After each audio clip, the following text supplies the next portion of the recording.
Halo, salam jumpa sahabat. Kembali Anda simak Jatim News Today, update penanganan COVID-19 untuk edisi hari ini, hari Jumat 23 Juli 2021 bersama saya Ilham. Informasi seputar update penanganan COVID-19 sudah beberapa kami dapatkan, dan program ini secara serentak juga disiarkan secara langsung di beberapa radio, di antaranya Radio Persada Kabupaten Blitar, Suara Madiun, Suara Gresik, Mahardika Kota Blitar, Ersal Nganjuk, Pradya Suara Tuban, Radio Ralita Pamekasan, RGR Tulungagung, dan Malowo Pati Bojonegoro. Perkembangan penanganan COVID-19. Rangkuman kabar update penanganan COVID-19 untuk regional Jawa Timur segera sahabat simak dalam Update COVID-19. Update COVID-19. Ya baik sahabat, kita coba buka catatan pertama dari Suara Sidoarjo. Ada Nabila Khansa. Hari ini berbagi kabar antisipasi penambahan pasien positif, gedung Mall Pelayanan Publik Sidoarjo difungsikan lagi jadi shelter atau tempat isolasi. Selengkapnya Nabila Khansa, silakan. Ya sahabat, gedung Mall Pelayanan Publik atau MPP Sidoarjo yang tahun kemarin sempat difungsikan sebagai tempat isolasi, kini disiapkan kembali pihak Dinas Kesehatan Sidoarjo untuk memastikan gedung MPP sudah mulai bisa menerima pasien sejak Rabu kemarin. Tetap sampai saat ini, belum ada warga yang dikirim untuk melakukan isolasi di gedung MPP. Menurut Dr. Zuhaida, Sekretaris Dinas Kesehatan Sidoarjo, warga yang dirawat di gedung MPP harus di-screening dulu, baik kondisi fisik maupun lingkungannya. Warga yang dinyatakan positif COVID bisa melapor ke Satgas setempat, atau Satgas akan mengirim bantuan petugas puskesmas untuk memeriksa kondisi fisik warga. Kalau tanpa gejala atau ringan dan kondisi rumah memungkinkan, disarankan isolasi mandiri. Terkait gedung MPP, menurut Dr. Suhaida, sudah dilengkapi dengan tenaga medis, stok obat dan vitamin serta oksigen. Jika pasien menunjukkan gejala berat, maka akan segera dirujuk ke rumah sakit. Saya Nabila Khansa, Suara Sidoarjo melaporkan untuk Jatim News Today. Nabila Khansa dari Suara Sidoarjo dengan informasi untuk mengantisipasi penambahan pasien positif. Gedung Mall Pelayanan Publik Sidoarjo difungsikan lagi jadi shelter atau tempat isolasi. Baik sahabat, kita coba update penanganan COVID-19 untuk wilayah lainnya. Kali ini ada Kiki Desilia dari Madiun berbagi kabar bantuan pertama 1 dapur umum untuk PKL dan warga isoman di Kota Madiun. Selengkapnya Kiki Desilia, silakan. Program 1 RT 1 dapur umum terus disiapkan. Paket bantuan bahan makanan mulai dikirimkan kepada PKL yang diberdayakan di lingkungan RT tersebut. Seperti yang terlihat di RT 24 RW 7 Kelurahan Madiun Lor. Warga merasa terbantu karena telah mendapatkan paket bantuan yang secara tidak langsung meringankan modal usaha. Seperti diketahui, program ini memberdayakan PKL di lingkungan sekitar. Pemerintah hadir dengan memberikan bantuan bahan makanan. PKL dapat mengolah bahan makanan itu untuk dijual kepada warga dengan harga yang lebih murah. Namun, PKL diberikan kewajiban untuk menyediakan makanan bagi warga yang tengah isoman. Partisipasi masyarakat ini diharapkan semakin menumbuhkan kerukunan ke depannya. Dengan artian, mereka yang sedang menjalani isoman tidak malah dikucilkan. Namun sebaliknya, warga saling membantu dengan menyediakan makanan. Tidak hanya bagi yang isoman atau isolasi mandiri, Wali Kota sudah menginstruksikan kepada Ketua RT untuk menginventarisasi warga yang membutuhkan seperti tukang becak atau petugas pengambil sampah. Mereka juga akan mendapatkan makanan gratis dari program 1 RT 1 dapur umum tersebut. Wiwi, salah satu warga yang mendapatkan bantuan, juga merasa senang karena bisa membantu sesama, terutama yang tengah menjalani isolasi mandiri atau isoman. Karenanya, dia mengaku dengan senang hati menyiapkan konsumsi bagi warga yang isoman tersebut. Wiwi memang biasa berjualan di lingkungan RT ini. Karenanya, tidak masalah jika harus mengolah masakan untuk yang isoman. Kiki Desilia, Suara Madiun untuk Jatim News Today melaporkan. Terima kasih rekan Kiki Desilia dari Suara Madiun. Hari ini berbagi kabar bantuan 1 RT 1 dapur umum untuk PKL dan warga isoman di Kota Madiun. Sahabat, saya coba bergeser ke Gresik. Ada Isiatun Hania dari Suara Gresik. Hari ini berbagi kabar Bupati Gresik melakukan terobosan memperkuat posko darurat di Gresik. Selengkapnya Isiatun Hania, silakan. Sahabat, Perkuat posko-posko darurat COVID-19 di beberapa kecamatan, Bupati Gresik Fandi Ahmad Yani lakukan beberapa terobosan. Di antaranya adalah pengisian oksigen di posko. Fandi Ahmad Yani bilang pihaknya terima pinjaman tabung oksigen dari beberapa institusi dan sudah memesan peralatan untuk pemindahan oksigen ke tabung-tabung yang lebih kecil. Nantinya, jika peralatan tersebut sudah datang, maka setiap posko dapat membantu pengisian oksigen untuk warga yang sedang melakukan isolasi mandiri di wilayah yang bersangkutan. Beliau juga menyampaikan bahwa kebijakan lain untuk mengurangi dampak pandemi COVID-19 yaitu dengan melakukan peningkatan pada 10 puskesmas yang menjadi tempat perawatan pertama COVID-19 sebelum ke rumah sakit rujukan dengan buka 24 jam selain di Stadion Gelora Joko Samudro. Selain itu, penguatan posko akan dibantu dengan 170 tenaga program Keluarga Harapan yang akan disebar di semua posko. Bupati Gresik juga berpesan kepada para kepala desa bersama Satgas COVID bahwa mereka harus lebih proaktif kepada warga yang terkonfirmasi COVID-19 dengan mengambilkan obat ke posko atau puskesmas. Harapannya, program ini dapat menekan angka kasus COVID-19 di Gresik. Saya Syaitun Hania dari Suara Gresik melaporkan untuk Jatim News Today.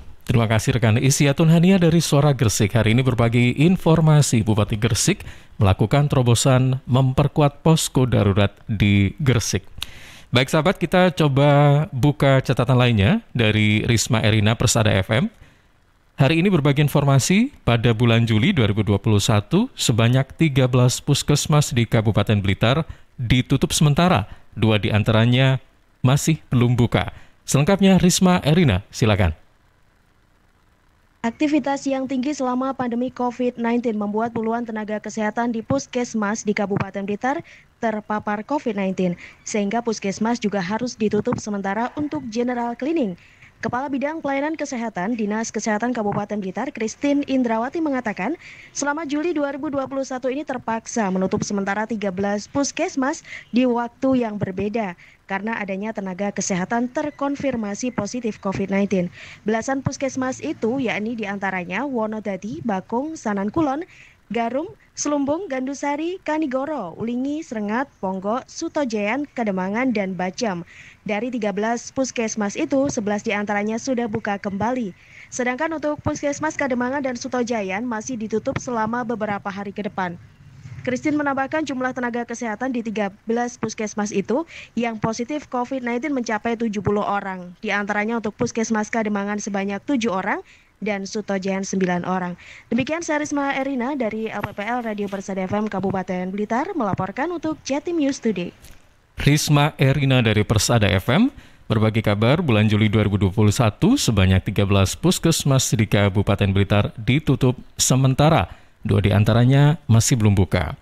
Baik, sahabat, untuk informasi update penanganan COVID-19 lainnya dalam Jatim News Today, kami dapatkan masih dari Blitar, tapi wilayah kota. Kali ini ada Afik Rahardian dari Mahardika FM, berbagi informasi pemerintah kota Blitar percepat 3T. Dalam sehari, 150 kontak erat dilakukan PCR. Selengkapnya, Afik Rahardian, silakan. Satgas COVID-19 melakukan rapat koordinasi, analisa, dan evaluasi pelaksanaan pemberlakuan pembatasan kegiatan masyarakat PPKM darurat di Ruang Sasana Praja, Kantor Wali Kota Blitar, Kamis 22 Juli 2021. Rapat juga turut diikuti Kepala OPD dan seluruh camat yang ada di Kota Blitar. Santoso, Wali Kota Blitar, usai rakor menjelaskan, pemerintah Kota Blitar saat ini terus mengencarkan penanganan COVID-19.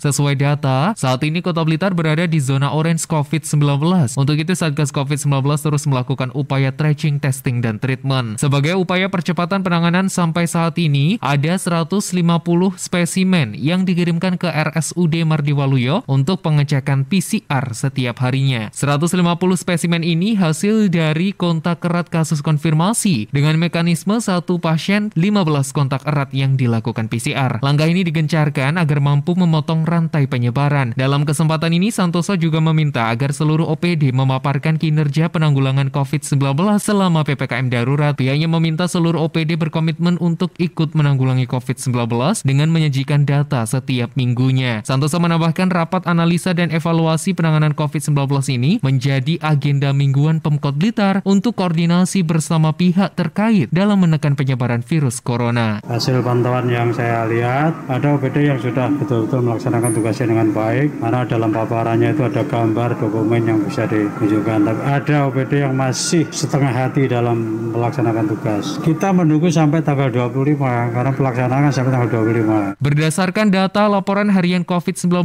hingga 21 Juli 2021, kasus konfirmasi COVID-19 di Kota Blitar mencapai 4.355 orang, sedangkan untuk kematian sebanyak 140 orang. Afik Rahardian, Mahardika FM. Baik, terima kasih rekan Afik Rahardian dari Mahardika FM berbagi kabar. Pemerintah Kota Blitar percepat 3T dalam sehari 150 kontak erat dilakukan PCR. Baik sahabat, untuk informasi yang terakhir ada Rifano Kusnadi dari Mahardika FM. Hari ini berbagi informasi bantu mobilitas warga terkonfirmasi COVID-19. KNPI Kota Blitar launching mobil operasional kemanusiaan. Selengkapnya Rifano Kusnadi, silakan. Bertepatan dengan momen Hari Raya Idul Adha 1442 Hijriah, Komite Nasional Pemuda Indonesia, KNPI Kota Blitar melaunching mobil operasional kemanusiaan untuk warga yang membutuhkan pertolongan pertama hingga warga terkonfirmasi COVID-19.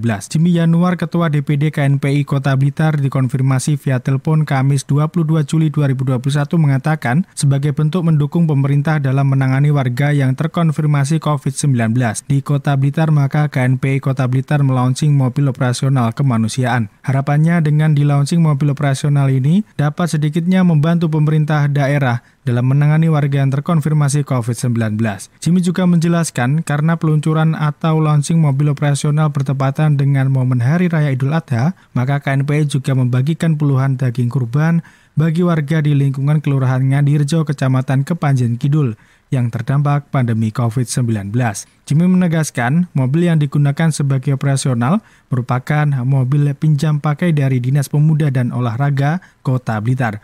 Pihak juga telah menyiapkan perlengkapan peralatan medis hingga tabung gas dan oksigen untuk pertolongan pertama pada warga yang terkonfirmasi COVID-19 yang hendak dibawa ke rumah sakit. Masyarakat dapat menghubungi call center 0813 3280 7321 atau 0857 4955 0904. Gratis tanpa dipungut biaya. Mobil untuk mengantarkan pasien atau menjemput pasien mereka yang pasca COVID di rumah sakit untuk diantar ke rumah tinggalnya itu bisa menghubungi kita. Jimmy menyebut kegiatan kurban yang masih pertama diselenggarakan oleh KNPI ini diharapkan momen Hari Raya Idul Adha di tahun yang akan datang dapat menyembelih hewan kurban dan dapat dibagikan pada warga di kelurahan lain. Rifano Kusnadi, Mahardika FM. Ya, baik, terima kasih rekan Rifano Kusnadi dari Mahardika FM. Hari ini berbagi kabar, bantu mobilitas warga terkonfirmasi COVID-19, KNPI Kota Blitar launching mobil operasional kemanusiaan. Baik sahabat, laporan atau informasi dari Rifano Kusnadi, Mahardika FM tadi sekaligus menjadi sajian yang terakhir untuk update penanganan COVID-19 dalam Jatim News Today, edisi hari Jumat 23 Juli 2021. Terima kasih kami sampaikan kepada beberapa jaringan radio yang menyiarkan secara serentak Jatim News Today, yakni Radio Persada Kabupaten Blitar, Suara Madiun, Suara Gresik, Mahardika Kota Blitar, Ersal Nganjuk, Pradia Suara Tuban, Radio Realita Pamekasan, RGR Tulungagung, dan Malawapati Bojonegoro. Saya Ilham Dianta pamit, terima kasih, jaga kesehatan, dan sampai jumpa. Perkembangan penanganan COVID-19 untuk wilayah regional Jawa Timur sudah sahabat simak dalam Update COVID-19. Update COVID-19 bisa sahabat simak Senin sampai Sabtu jam 11 siang. Persembahan dari Asosiasi Lembaga Penyiaran Publik Lokal Jawa Timur.